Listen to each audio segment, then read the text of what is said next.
ce fut dur, que ce fut éprouvant cette rencontre entre le Havre et l'Olympique de Marseille.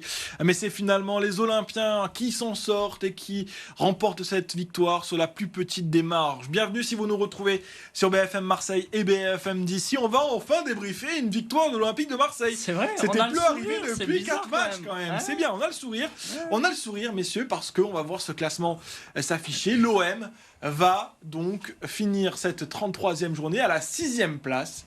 Mais l'important n'est pas là. L'OM est à 3 points du Rennes, qui est actuellement 5e, place qualificative pour la Ligue Europa, on le disait. Et donc, à la différence de but, si l'OM venait à s'imposer la semaine prochaine face à Rennes, l'OM serait donc 5e de ce championnat de Ligue 1. On dit adieu, malheureusement, ce soir à la Ligue des Champions, mais ça, on s'en doutait plus ou moins au vu de l'écart qui nous séparait de Lille et de Lyon. Mais, voilà, on va se raccrocher aux choses positives. L'OM qui, ce soir, a fait le minimum, finalement, pour aller chercher cette finale, Rod. Ça serait un moindre mal, une qualification en Europa League, comme on disait tout à l'heure en avant-match. Même une conférence League, je prends aussi. Ouais. Mais c'est vrai que, on a un peu vibré quand même, hein. Pas dans le très bon sens parce que un peu de pression, mais ça faisait longtemps qu'il n'y avait pas un peu ce côté un peu excitant de on va peut-être gagner un match, on est pas loin et tout. Bon, on a un peu serré toute notre anatomie et on a réussi à remporter les 3 points et ça fait du bien et je pense que ça va faire du bien aussi pour les joueurs. Il n'y aura pas de retiro, il n'y aura pas de... Enfin, j'espère. Hein. Non, ouais. Là, faut leur donner un peu de liberté. Il reste une semaine. Et puis voilà, ils ont compris qu'ils pouvaient remporter des matchs, ils pouvaient reprendre la confiance. Et on a vu une belle rentrée de Vermeeren qui peut être assez intéressant pour une potentielle place de titulaire à la place de Nadi, sans le blâmer, mais qui fait un match très très compliqué quand même. Il est un peu léger quand même. Hein. C'est un peu léger, mais bon, après voilà, c'est un jeune joueur qu'on propulse dans une équipe en plein doute et tout. C'est pas évident non plus de se montrer dans ces conditions-là. Donc non, Vermeeren peut être une bonne solution. Il a fait une très bonne rentrée, on est très content et après avoir pour la suite, quoi. Ouais, c'est un match éprouvant, mais on a senti les Marseillais quand même aller le chercher avec les tripes, chose qu'on n'avait vraiment pas vue ces dernières semaines et depuis l'arrivée d'Habib Beye. Non mais il y a vraiment eu, au-delà du match et du résultat, à la fin de la partie, une solidarité. Oui. Vraiment, là, on a vu une équipe qui faisait corps, qui se donnait des conseils, qui s'encourageait, qui, voilà, tu as très bien dit, pour Vermeeren, son entrée, elle est parfaite. Il se bat sur tous les ballons. Et à ce moment-là, on a vu quelque chose. Une équipe aidée. On est loin. Enfin, alors, l'Extincteur Gate n'a pas créé le Real Madrid tout d'un coup, ou alors peut-être le Real de cette année. Pas le meilleur. Non, mais par contre, vraiment, c'est quelque chose sur quoi il faut bâtir pour au moins le dernier match, c'est-à-dire garder cette solidarité-là. Et par contre, il faudra beaucoup plus de justesse technique parce que le match a été très pauvre, hein, il faut le dire. Voilà. Des occasions, on a peut-être 3 dans le match pour l'OM. Et t'auras un autre adversaire la semaine prochaine. C'est ça. Rennes est peut-être la révélation de cette deuxième partie de saison.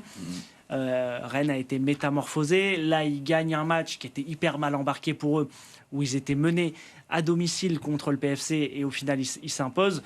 Donc, ça va être hyper important de comprendre que oui, c'est une chance pour l'OM de jouer cette finale à domicile. Si l'OM gagne ce match, quel que soit le résultat, 1-0, 2-1, 3-1, 4-0, 5-1, 10-0, l'OM sera devant Rennes à la fin de la saison et qualifié pour la Ligue Europa. Ça, il faut en être sûr à 100%. Voilà. On en est sûr que l'OM sera qualifié en petite Coupe d'Europe, la conférence, la Ligue Europa. Il se passera quelque chose. La Ligue des Champions, c'est fini, ça c'est sûr.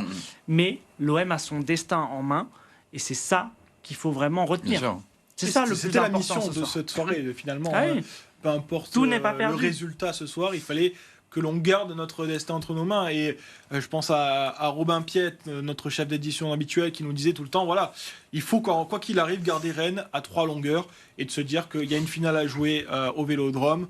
Et finalement, c'est le scénario peut-être rêvé pour Habib Beye, voilà, de se dire, je vais aller au Vélodrome et je vais pouvoir capitaliser toute ma semaine sur ça en disant, on a une finale à préparer, messieurs. Ça se passe comme ça. Alors, ça exorciserait complètement cette saison où, il faut le rappeler, tous les problèmes de l'OM découlent de ce premier match à Rennes, de cette bagarre entre Roux et Rabiot. Après le transfert de Rongier à Rennes, Rongier qui est maintenant le capitaine du Stade Rennais, Habib Beye qui est viré de Rennes, qui arrive à Marseille. c'est que des destins qui n'ont fait que se croiser et s'entrechoquer toute l'année. Ouais, c'est sûr. Donc oui, ce match sera Lilian Brassier qui va à Rennes la saison dernière. Voilà. Non, mais ce sera...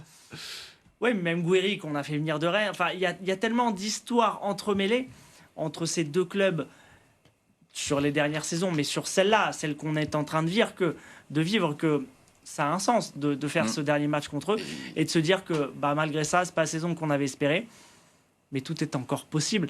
Et c'est là où j'espère que les supporters de l'OM vont pas tout casser d'entrée, parce que malgré tout, il y a un objectif, il y a un enjeu. Et on le voit, cette équipe n'a aucune confiance en elle. Cette équipe est friable, c'est une brindille qui plie sous une rafale de Mistral, même pas de Mistral, de 20-30 km/h. Donc s'ils se prennent une soufflante de la part des tribunes avec des propos assez compliqués, des sifflets, ils vont sombrer.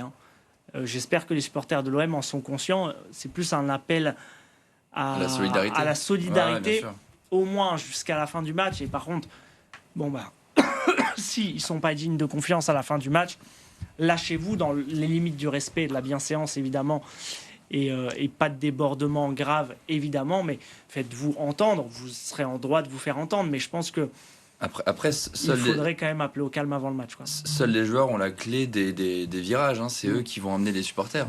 Bien sûr. Tu fais un bon début de match, tu mets de l'impact, tu mets de l'envie, tu montres que tu montres à tes joueurs, à tes supporters que putain, il en veut, même si tout n'est pas parfait. Un Verberen là, par exemple, qui rentre comme ça au Vélodrome avec le couteau entre les dents, c'est parfait. Il passe, peu importe, mais tu vois que derrière il se bat, il rattrape un ballon. Nous on adore ça, un mec qui se bat, qui fait un tac, qui récupère un ballon, on se lève comme un but, on célèbre ça.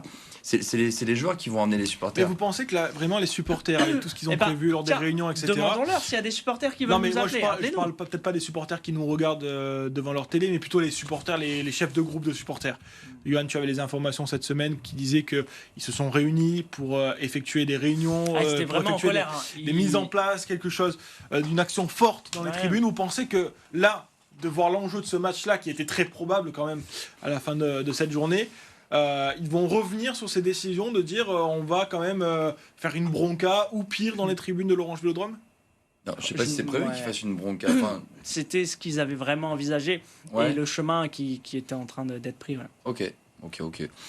Je sais pas s'ils vont revenir sur leur décision. Peut-être que faudrait leur demander. Le plus simple. Écoutez, appelez-nous. Qu'est-ce que vous en pensez, vous téléspectateurs? C'est vrai que on peut peut-être vous redonner le numéro. Il y a un moment donné, même si on est dégoûté de la saison qu'ils nous ont proposée, de l'image qu'ils ont renvoyée de notre club, du blason qui a été sali moult fois et pas plus tard qu'il y a quelques jours.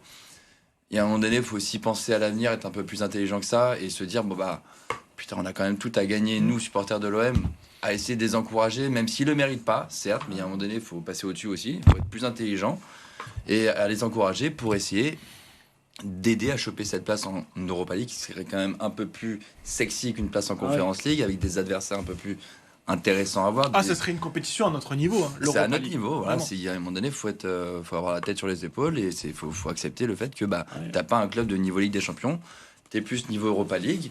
Et encore sur la fin de saison, c'est quand même compliqué, mais bon, c'est normal. Enfin voilà, c'est la fin, tu doutes, etc. Tu repartiras sur un nouveau cycle, mais c'est peut-être plus intéressant quand même d'aller pour encourager les supporters, au moins pas les joueurs, au moins pas les mettre la tête.